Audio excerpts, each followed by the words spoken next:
ನೋಡು ನೋಡಿ ಇವಾಗ ಏನಾಯ್ತು ಅಂತ. ಪುಷ್ಪಕ್ ಎಲ್ಲೂ ಕಾಣಿಸ್ತಾ ಇಲ್ಲ. ಅವ್ನು ಎಲ್ಲಿ ಹೋಗಿದ್ದಾನೆ ಅಂತ ಯಾರಿಗೂ ಗೊತ್ತಿಲ್ಲ. ಕ್ಲಬ್ ಫ್ರೆಂಡ್ಸು ಎಲ್ಲ ಕಡೆ ವಿಚಾರಿಸಿ ಆಯ್ತು. ಅವನ ಬಗ್ಗೆ ಇನ್ಫಾರ್ಮೇಶನ್ ಸಿಗ್ತಾ ಇಲ್ಲ.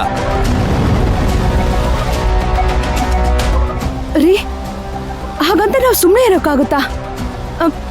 ಇಲ್ಲಿ ನೋಡಿ, ನಿಮ್ ಇನ್ಫ್ಲೂಯೆನ್ಸ್ನ ಈಗ ಯೂಸ್ ಮಾಡದೆ ಇನ್ಯಾವಾಗ ಯೂಸ್ ಮಾಡ್ತೀರಾ ಹೇಳಿ? ಈಗಲೇ ಕಮಿಷನರ್ಗೆ ಫೋನ್ ಮಾಡಿ ನನ್ನ ಮಗ ಎಲ್ಲೇ ಇದ್ರೂ ಹುಡುಕೊಡಿ ಅಂತ ಕೇಳಿ. ಫೋನ್ ಮಾಡ್ರಿ. ಅದಕ್ಕೆ ಸೌಪರ್ಣಿಕ, ಹೆಂಗಸರು ಯಾವಾಗ್ಲೂ ಹೆಂಗಸರಾಗಿರ್ಬೇಕು ಅಂತ. ಏನೇ ಕೆಲಸ ಮಾಡಿದ್ರು ಬೆಣ್ಣೆಲಿ ಕೂದಲು ತೆಗೆಯೋ ತರ ಇರಬೇಕು. ಅದು ಬಿಟ್ಟು ಛೇ,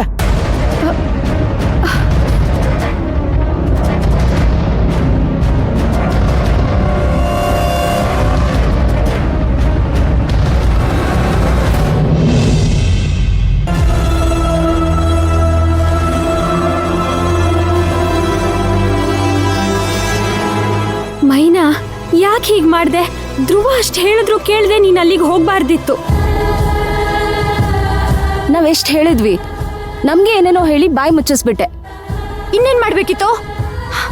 ನಾನೇನಾದ್ರೂ ಮಾತಾಡದೆ ಇದ್ದಿದ್ರೆ ಅವ್ರು ನನ್ನ ಎಲ್ಲರ ಮುಂದೆ ಕರ್ಕೊಂಡೋಗಿ ಅವ್ರ ಪ್ರೀತಿ ವಿಷಯ ಹೇಳ್ಬಿಡ್ತಿದ್ರು. ಆಗೇನ್ ಮಾಡ್ಬೇಕಿತ್ತು? ಅದನ್ನ ನಾನು ಸಹಿಸ್ಕೋಬೇಕಿತ್ತಾ? ಅದಕ್ಕೆ ನಾನೇ ಎಲ್ಲ ವಿಷಯನೂ ಅವ್ರ ಹತ್ರ ಹೇಳ್ಬಿಟ್ಟೆ.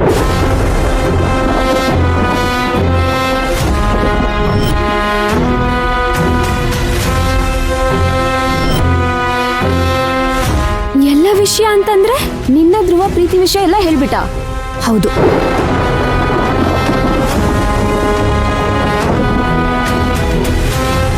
ಆಮೇಲೆ ಏನಾಯ್ತು? ಧ್ರುವ ಏನಾದ್ರೂ ಹೇಳಿದ್ರಾ? ಅವ್ರೇನೂ ಹೇಳಿಲ್ಲ. ಕೋಪ ಮಾಡ್ಕೊಂಡು ಅಲ್ಲಿಂದ ಹೊರಟ್ಬಿಟ್ರು. ಎಂತ ಕೆಲಸ ಮಾಡ್ಬಿಟ್ಟೆ ಮೈನಾ. ಇದಕ್ಕೆ ತಾನೇ ನಾವು ನಿನಗೆ ಹೇಳಿದ್ದು ನಿಮ್ಮಿಬ್ರ ಮಧ್ಯೆ ಏನಾದ್ರೂ ಸಮಸ್ಯೆ ಆಗುತ್ತೆ ಅಂತ. ಆದ್ರೆ ನೀನೇ ನಮ್ಮ ಮಾತೇ ಕೇಳಲಿಲ್ಲ. ಈಗ ನೋಡು, ಏನಾಗಬಾರ್ದು ಅಂತ ಅನ್ಕೊಂಡಿದ್ವು ಅದೇ ಆಯ್ತು. ಸರಿ, ಆಗಿರೋ ಬಗ್ಗೆ ಯೋಚನೆ ಮಾಡಿ ಪ್ರಯೋಜನ ಇಲ್ಲ. ಮೈನಾ, ಧ್ರುವನ್ ಕಾಲ್ ಮಾಡು. ಅವ್ರು ನನ್ನ ಮೇಲೆ ತುಂಬ ಕೋಪದಲ್ಲವ್ರೆ. ಅವ್ರು ನನ್ನ ಜೊತೆ ಮಾತಾಡೋಕ್ಕಿಲ್ಲ. ಸರಿ ಇರು, ನಾನೇ ಮಾಡ್ತೀನಿ.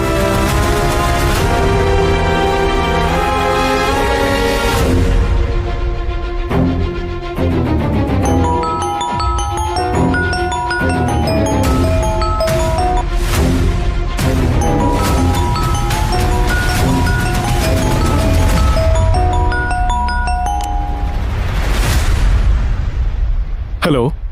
ಹಲೋ ಧ್ರುವ. ಧ್ರುವ ಅವ್ರೆ, ಎಲ್ಲಿದ್ದೀರಾ? ನಿಮ್ ಫ್ರೆಂಡ್ ಮಾಡಿರೋ ಕೆಲ್ಸಕ್ಕೆ ಬೀದಿ ಬೀದಿ ಅಲಿತಾ ಇದ್ದೀನಿ. ಧ್ರುವ ಅವ್ರೆ, ಏನ್ ಹೇಳ್ತಿದ್ದೀರಾ? ಏನಾಯ್ತು? ಏನಾಯ್ತಾ? ಪುಷ್ಪಕ್ ಸರ್ ಕಾಣಿಸ್ತಿಲ್ಲ. ಎಲ್ಲಿ ಹೋದ್ರು ಅಂತ ಗೊತ್ತಾಗ್ತಿಲ್ಲ. ಅವ್ರನ್ನ ಹುಡುಕ್ತಾನೆ ಬೀದಿ ಬೀದಿ ಅಲಿತಾ ಇರೋದು. ಹೌದಾ? ಫೋನ್ ಮಾಡ್ಬೇಕಿತ್ತು. ಫೋನ್ ಸ್ವಿಚ್ ಆಫ್ ಬರ್ತಿದೆ. ಅವ್ರು ಎಲ್ಲಿ ಹೋದ್ರು ಅಂತಾನೆ ಗೊತ್ತಾಗ್ತಿಲ್ಲ. ಎಲ್ರು ಹುಡುಕಾಡ್ತಿದೀವಿ. ಯೋಚನೆ ಮಾಡ್ಬಿಡಿ ಧ್ರುವ ಅವ್ರೆ, ಅವ್ರು ಖಂಡಿತ ಸಿಗ್ತಾರೆ. ಆದ್ರೆ ಮೈನಾನೇ ತುಂಬಾ ಟೆನ್ಷನ್ ಮಾಡ್ಕೊಂಡಿದ್ದಾಳೆ. ನಾವ್ ಎಷ್ಟು ಹೇಳಿದ್ರು ಕೇಳ್ತಿಲ್ಲ. ನೀವೊಂದ್ಸತಿ ಅವಳ ಹತ್ರ ಮಾತಾಡಿ ಸಮಾಧಾನ ಮಾಡ್ತೀರಾ? ನಾನು ಇವಾಗಿರೋ ಟೆನ್ಷನ್ ಅಲ್ಲಿ ಅವ್ರ ಹತ್ರ ಮಾತಾಡೋ ಪರಿಸ್ಥಿತಿಲಿ ಇಲ್ಲ. ಪ್ಲೀಸ್ ಧ್ರುವ ಅವ್ರೆ, ಹಾಗೆಲ್ಲ ಹೇಳ್ಬೇಡಿ. ಒಂದ್ಸತಿ ಮಾತಾಡಿ. ಸರಿ, ಕೊಡಿ. ಹಾ, ಸರಿ ಆಯ್ತು. ಮೈನಾ, ತಗೋ ಮಾತಾಡು.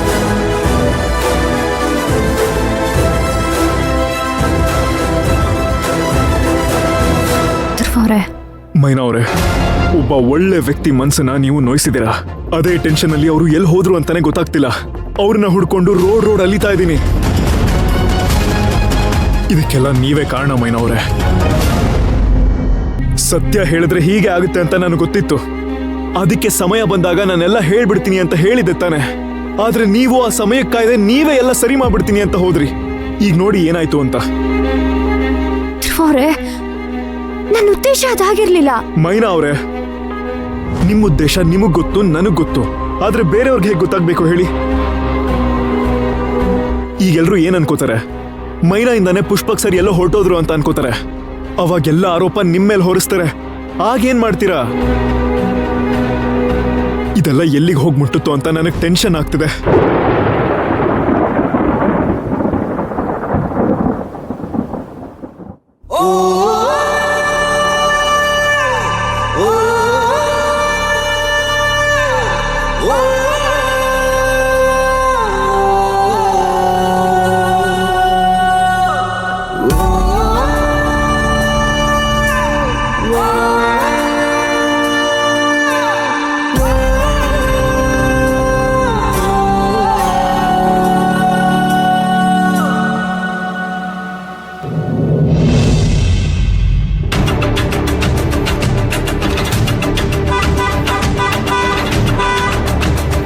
ಒಂದು ನಿಮಿಷ ಇರಿ ಸರ್.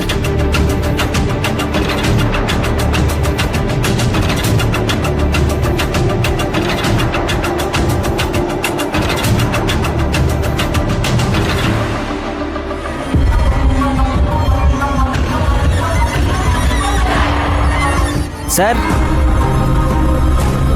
ಸರ್ ಸರ್ ಕುಡ್ದಿದ್ದೀರಾ? ಹೌದು, ಕುಡಿದಿದ್ದೀನಿ. ಏನೀಗ ನಾನು ಕುಡಿಬಾರ್ದಾ? ಸರ್ ಆಗಲ್ಲ ಸರ್. ನೀವು ಈ ಸ್ಥಿತಿಲಿ ಒಳಗೆ ಹೋದ್ರೆ ಮೇಡಮು ನನಗೆ ಬೈತಾರೆ ಸರ್.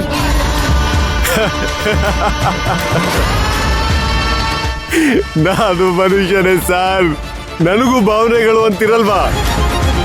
ಬಿಡಿರಲ್ಲ. ಸರ್ ಪ್ಲೀಸ್ ಸರ್, ಹೋಗ್ಬೇಡಿ ಸರ್ ಒಳಗಡೆ. ಏಯ್, ನನ್ನ ಯಾರು ಅಂತ ಅನ್ಕೊಂಡಿದ್ಯಾ? ನನ್ನ ತಡಿದ್ಯಾ?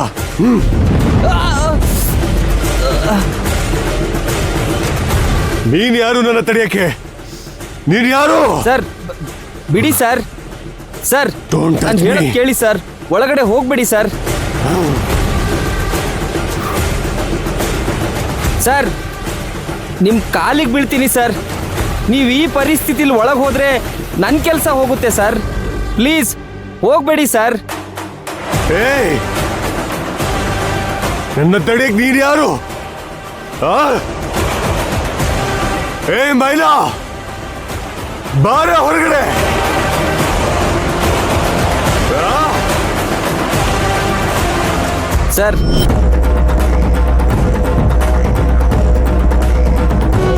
ಏಯ್, ನನ್ನ ಯಾರು ಅಂತ ಅನ್ಕೊಂಡಿದ್ಯಾ? ನನ್ನೇ ತಡೀತ್ಯಾ? ಯಾರಿಗೂ ನಾನಂದ್ರೆ ಭಯ, ಭಕ್ತಿ, ಗೌರವ ಏನೂ ಇಲ್ಲ. ಎಲ್ರಿಗೂ ನಾನು ಒಂಥರ ಬಫೂರ್ ಆಗ್ಬಿಟ್ಟಿದ್ದೀನಲ್ವಾ? ಸರ್ ಸರ್ ಒಳಗಡೆ ನೀವು ಹೋಗಂಗಿಲ್ಲ ಸರ್. ಈ ಕಡೆ ಬನ್ನಿ ಸರ್. Sir please sir. ಬಿಡಿರಲ್ಲ. ಸರ್ ನಾನು ಹೇಳೋದು ಕೇಳಿ ಸರ್. ಕಾಂತಪ್ಪ ಬಿಡಿ ಅವನ್ನ.